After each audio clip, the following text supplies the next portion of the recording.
Okay, and on stage today, we actually have two people that come from the broadcasting perspective, but then we also have two people that are actually enabling broadcasters to do some really nifty and exciting things. Would each of you introduce yourselves briefly and tell us what you do? Okay, so I'm going to start with you, Pierre. All right, good morning. So my name is Pierre-Adrian. I'm responsible for Play Suisse, which is a streaming service of SRG SSR, the public service broadcaster in Switzerland. It's like the iPlayer of That's exactly. Yeah.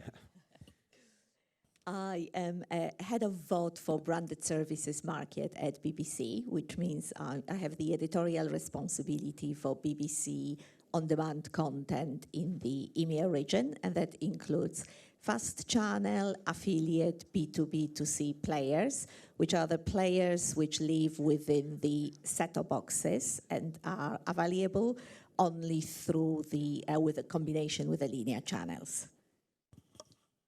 Good morning, my name is Ajey. I am the CEO of Norigin Media. We're a technology company from Norway, and the technology is relevant to everything that's OTT, whether it's apps on the front end or video hosting on the other side of streaming. My name is Oliver Koch of Teravolt. I'm the founder and chief commercial officer of the company. And we help TV platforms and TV networks to, well, bring out convincing products in front of their end customer. So really with a product view on what is happening in the market. Great. Okay, now I'm going to go to Kasia. So B2B2C. Okay, so why don't you explain that? Yeah. So we're working very closely with our affiliate partners in the markets to help them grow the digital share of the market, as well as to ensure that BBC content increases its viewing time across multiple different screens. So to that end, we have developed a set of 3 digital services. Each of them are sort of sold in combination with linear proposition in a way that makes sense in the markets and supports our linear distributions. And those services are the B2C, the affiliate players, and the BBC Kids player, and the Fast portfolio, which is a slightly different slightly different product. So we are about to launch the player, or actually the new set of services in the Nordic markets in a couple of weeks. And the offering consists of 2 products: Enhanced TV channel, BBC Nordic, and the affiliated with this, the on-demand proposition, BBC Nordic Plus. So the combination of 2 will present a smorgasbord of the content from BBC Studios, from some of the biggest talents like Sir David Attenborough, Louis Theroux, the Great British Bake Off, and that's basically the linear proposition, and the on-demand, which kind of will extend the linear viewing. There will be content which is not available on linear, and that content effectively will help our audiences to discover more kind of genres, interests, selection of content from music, travel, history, anything which is not available on linear, but which will help to expand the kind of overall viewing experience.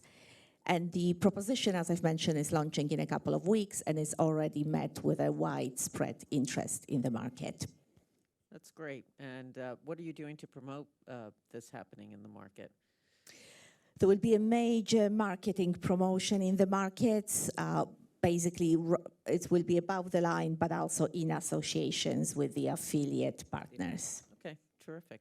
That sounds very exciting. So, Play Suisse, you, as we mentioned, you're like the iPlayer of Switzerland.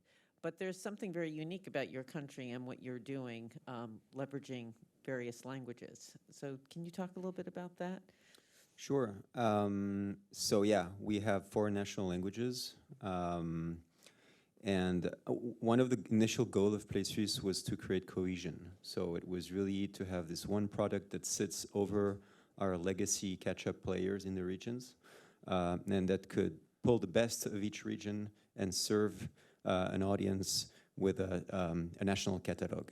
So what it means very practically is we have to subtitle everything.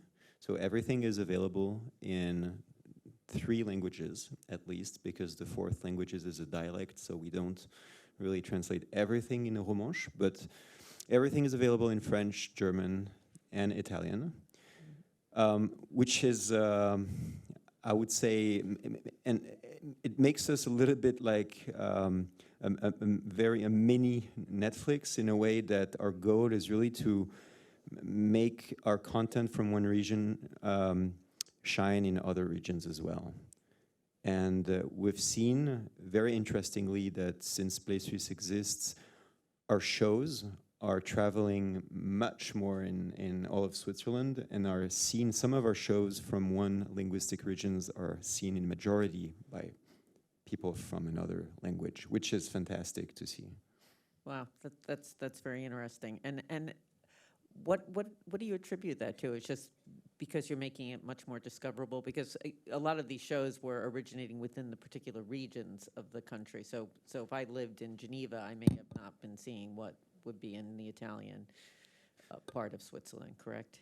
Yeah, so interestingly, from a content perspective, it's very driven by the genre, of course. So our crime shows are very popular regardless from where they come from. But interestingly, Crime works in every language. Yeah. Yeah, it's really interesting. And I think the quality has gotten to a place where it's better than it's ever been in Switzerland now. We're reached a certain expertise that we didn't have in the past years now. We also branch out to co-production partners in Europe. We just co-produced Der Schwarm, which is a big German show. Well, it's a co-production, but based on the best-selling novel, and it's high production value. That's working really well for us. We have released a big show last year with Gaumont and a French co-producer as well. So we really try to make those partnerships work to the benefit of our content and then release it in all our regions.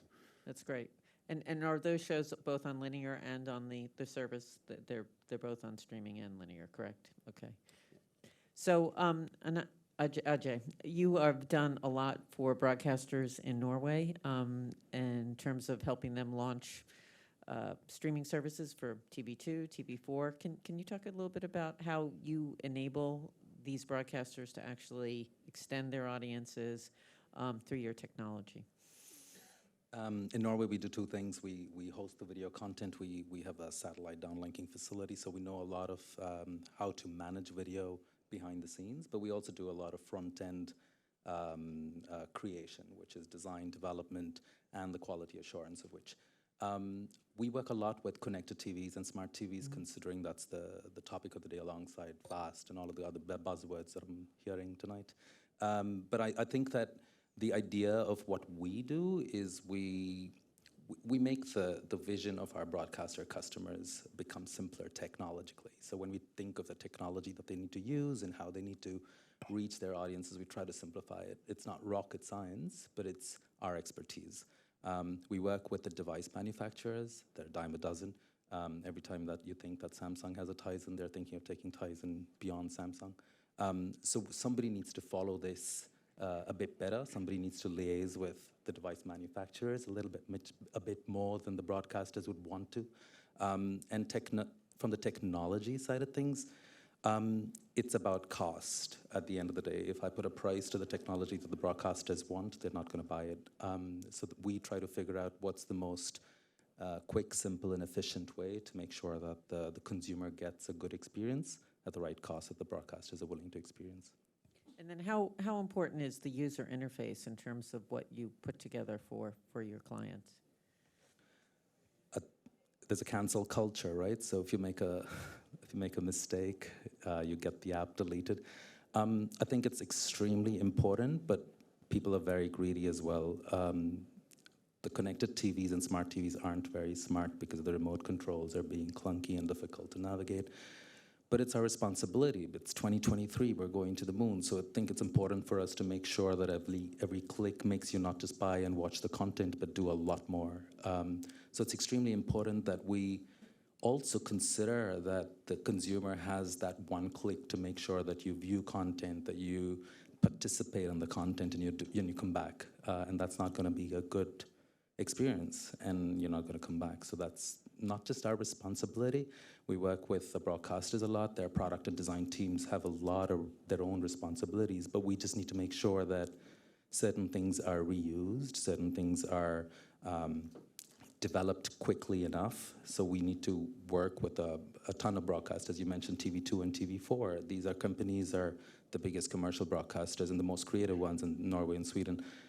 They don't talk every day, but they do similar things. And when you do similar things across different markets and different devices, we get the experience and the benefit of making sure that both of them get the best of both worlds.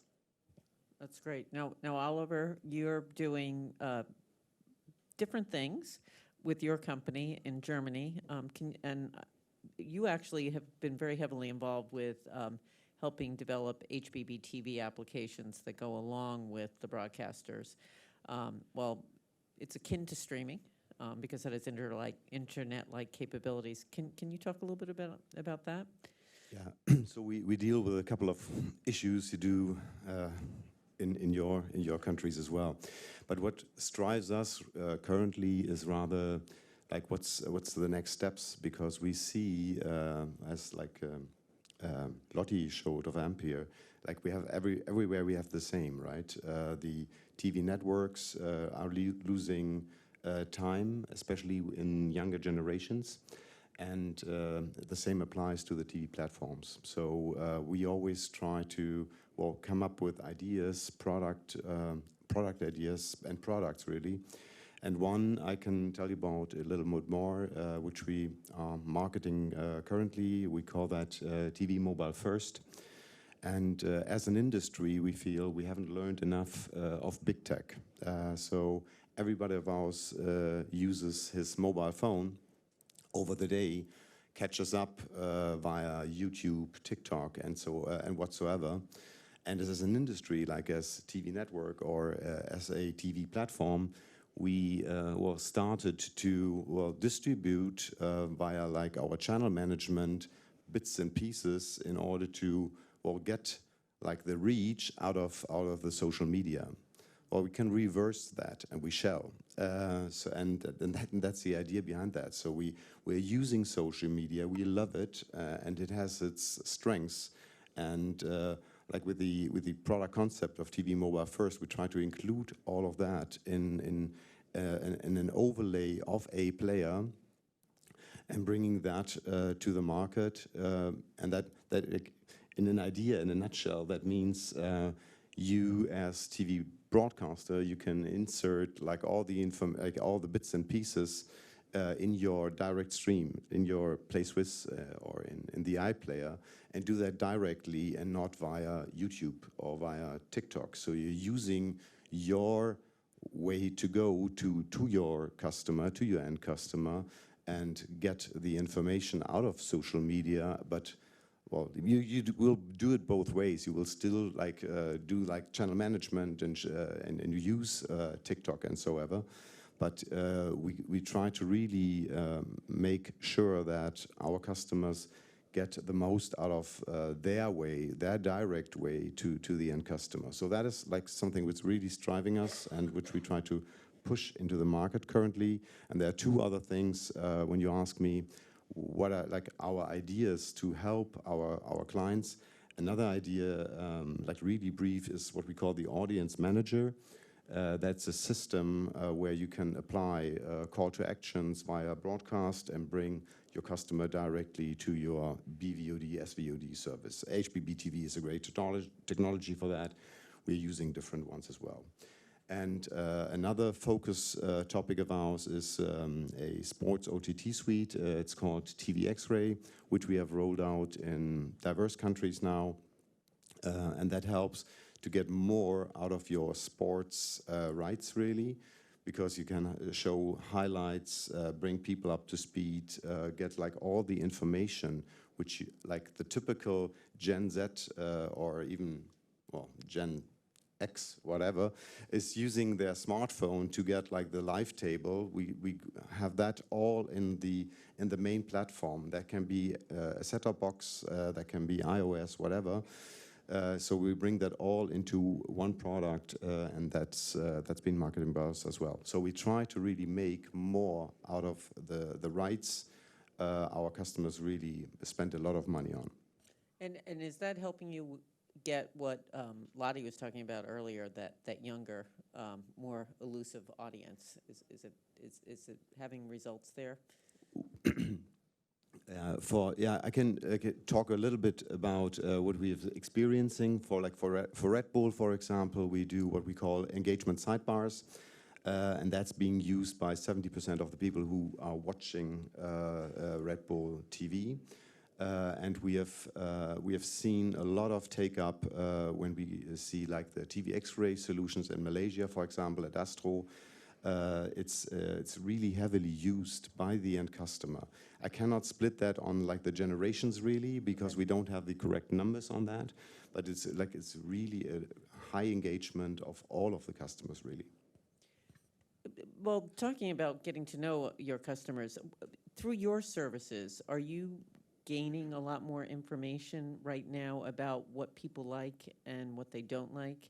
And how is that helping you in terms of what you put on these services in order to further engage with audiences? Very much. Data is becoming more and more important for BBC, to the extent that we are building our own data platform at the moment, with a view that all the sort of information from all the digital services will be collected there and then used for improve the basically performance of those services and learn more about our audiences. One of the things we started seriously looking into is also tagging, for example, enhanced metadata. We know how important it is to be able to kind of, for the sake of the content discovery and your audiences being able to find your content, and you also being able to specifically understand who is watching what type of content. Okay, and are you also using AI at this point in time? No, I would say we're very early in this journey. However, some of the technologies we're using for the distribution of our content, they are starting to introduce AI, and we very much will be working with them to basically utilizing UI. Probably one of the early things we will be doing is using it for create enhanced metadata tagging. Okay, and Pierre-Adrian? Yeah, sure. Just a couple of examples. Of course, we know through data what people like or don't like, and we try to adapt our catalog in that respect. But what we've done, for example, lately is change our onboarding process, where we give the opportunity to our new users to tell us what they like through categories and kind of content. So we are able to start the personalization process right away in the first homepage. And then we take this data from the consumption data and run it through our system and algorithms. So we now introduced basically dynamic swim lane order. So we are basically not going to show the swim lanes in the same order for everyone. So we're starting to generate one homepage per user, and yeah. And Ajey, or do you wind up in the service, in the technology you provide, are you enabling the various broadcasters you're working with to actually provide more in the way of personalization, which is interesting? Yeah, absolutely. And it's, I think whether it's personalization or whether it's the way you present the content based on the background of the color, these are things that's irrelevant to the enormity of what it actually is in terms of how we do it, because it's replicating an existing code base, which means that if you have a strong enough backend that identifies a user and says what it is, and a strong enough backend that says that this is the recommended content, that's the API that gives us the information. As far as technology is concerned, it's becoming easier to make sure that you can present these things, whether it's individually to the consumer or individually to the piece of content in itself, to make sure that the experience is relevant to that person or the content. our role and responsibility is making sure that we draw a line and say, we're not going to do this on a Samsung 2014 device or a device that doesn't exist and you want us to invent it just because you want to reach a bigger audience. So what we make sure is that we rely on the strength of the device, we rely on the strength of the technology that we choose, that we work with, and of course the efficiencies in which we can reach that goal within the relevant timelines that we all have to be in. So we're the executors of a vision, so we need to be a bit realistic in what we can do, and technology is what it is today, but it's fast advancing, and we're trying to keep up with it. And how do you see things advancing going forward? What are some of the technology developments that you see coming down the pike in terms of what you wind up doing to help these fine folks to provide even better services to their viewers? I can't really define how I can make sure the technology goes where I want it to go, but I think that the idea for us is to make sure that we understand what we're trying to achieve. For every time that I've heard of whether a set-top box is going to die and be cremated, or a second screen is going to change the revolution of the world and technology again, we're doing the exact opposite. We're calling the set-top box a connected TV device. I don't care whether it's RDK or Android TV or a Linux box. It's a box that needs to have an app on it. And whether you have 100,000 euros or 500,000 euros is the relevant of how you're going to define what you're going to put on that box and what box you want your consumers to have. And the consumers are going to decide as to what box they want and buy. We're just here to make sure that whether you want an application on a TV device, whether it's Sky Glass here in the UK or when we have a new Swiss version of it, I think that we're ready to make sure that these applications work on these devices. If there's a relevance to it, if there's more than 10 people who have these devices, it becomes important, and then it becomes important to that particular customer and consumer. We're doing some cool things in Scandinavia where we're saying that the second screen is dead. If somebody wants to interact directly with an actual connected TV device, you should be able to do it. Irrelevant to the simplicity of the Apple TV remote control or the complexity of which you see on LG TV's Magic remotes or the non-Magic remotes, right? So it's irrelevant as to what tools the consumer has, but the experience needs to be relevant to the device that they have itself. And then, Kasia, how do you wind up interacting with the various technological providers in terms of ensuring that they're delivering you what you need to effectively reach your viewers? So that is a really interesting question. Coming from a space of the production company, first and most of all, which now is going through multiple different changes in order to adjust to the market needs, I would think probably one of the most important things is that we are gradually moving to our own cloud-based digital assets hub, where basically we're going to store and distribute all the assets from currently in multiple different sort of locations.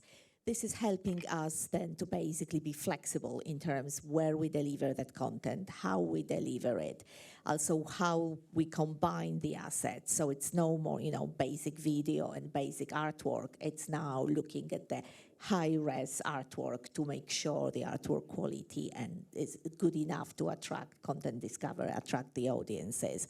We're looking at enhanced metadata, as I've mentioned, huge exercise we're going through at the moment. We're looking at the data storage and then create, on a separate platform and then creating visualization sort of boards to be able to see everything in couple of dashboards instead of just multiple different dashboards at the moment. I would say that probably is one of the most important pieces. And then for content delivery itself, again, working with a couple of different providers which are much more advanced, are able to provide additional services such as AI, in case of fast delivery platform, which are also able to support our content monetization. All of this at the moment is kind of being reviewed and strategically sort of thought through how we can create this kind of a single streamlined approach to delivering content. And Pierre-Adrian, for you guys, are you spending a lot of time working with your technological providers to help you deliver a robust experience to your viewers?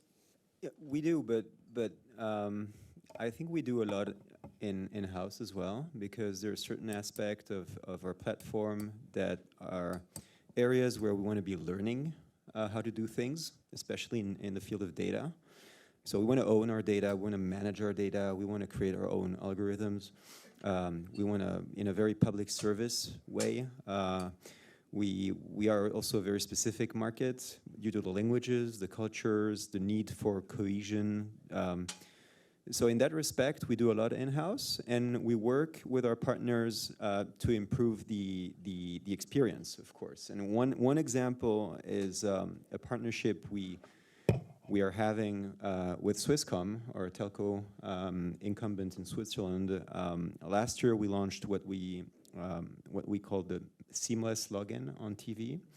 So we realized that a barrier to create an account, TV is a very big screen for us.